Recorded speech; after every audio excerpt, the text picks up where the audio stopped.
Sige, isa pa nga.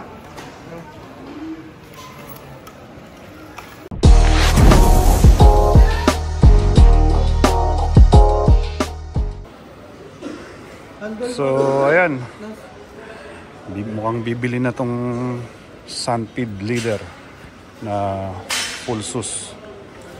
Check lang namin kung anong available na kulay. Pero dalawa lang daw ang kulay. Red tsaka ito. Pero mas maganda na tong silver. Combination ng gray. Alright, so nandito kami sa Dragon Mart dito sa Upton. So nagde-decide na si parang Reden kung kung bibilin ba niya yung full sus o ewan natin. Pero yun, tinetesting. Daming bike dito magaganda, mga road bike.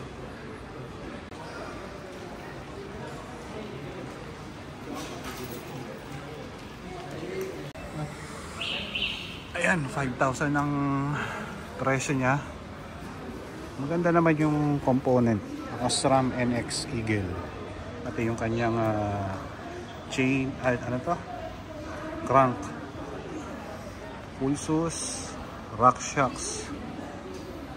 Rock shocks din yung front. So ito lang yung papalitan natin, yung handlebar. Kasi strict.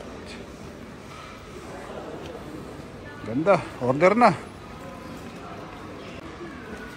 Alright, so ayun, in order na. Medium kasi itong size na to. Ayan, rock shocks. Hindi ko alam kung anong model to ng rock shocks, pero rock shocks. Ito yung rock shocks Judy. 5,000 pero may discount daw. Naging 4,800 na lang. Magang eh. Siguro wala pang 10 kilograms to eh. SRAM. Ilan ba to? Ito, SRAM din yung kanyang cassette. At chain.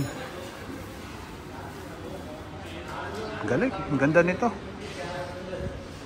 Yung mga bibili ng full sus dyan, mas maganda ito ang bili ninyo. Wala ka na halos papalitan. Yung handlebar na lang. Kasi nga parang straight siya. Kailangan medyo rise. Ito, carbon na rin daw to. So yun, in-order na ni parang Reden. Antayin na lang natin kasi assemblein daw sa warehouse. So, antayin na lang natin. Ayun, so busugin muna natin yung ating mata sa mga road bike dito. Ganda nito, 6,700. Naka Shimano 105. Java.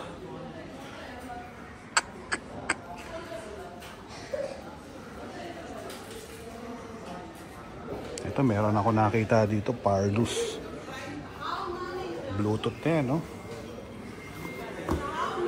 Kano to? China Glory. 15 pay. Nandito sa harap yung mga medyo may kama. Ito, 24,000, no? Ito, the best, oh. Spark Evo.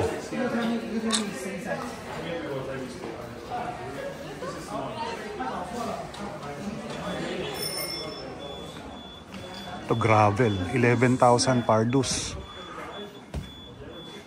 Mahal ah.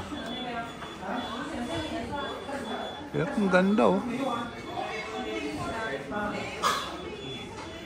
Ito 9,500 Pardus Robin RS. Sunpeed Victory 105 din. Sunpeed Victory. Ganda dito oh.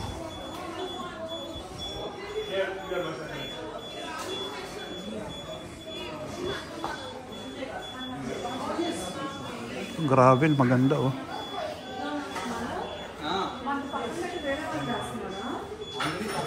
One eternity later. Alright mga katropa, ito na yung bike ni Reden. So pinuputulan lang nung seat post kasi masyadong mataas. Kailangan medyo mababa. Hindi pa tinatanggal yung mga cushion.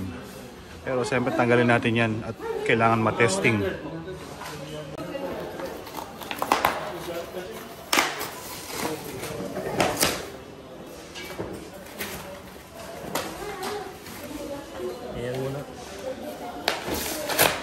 Sa lahat? Oo. Sige, sir. Alright, check natin kung may mga damage o problema so kailangang testingin. Nabawasan na yung seat post so tingnan natin kung abot. Taas. Taas. Taas pa rin? Testing time.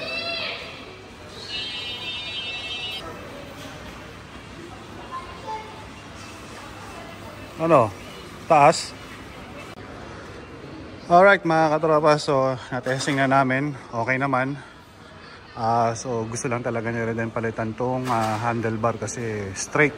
Hindi maganda ang itsura. So gusto niya yung medyo naka-rise ng konti. Pero tong hand grip, medyo okay naman, malambot. Yun, so far okay na okay. So ayan, dito kami bumili sa Dragon Mart dito sa Upton. Alright, like, comment, and subscribe mga katropa. Peace out.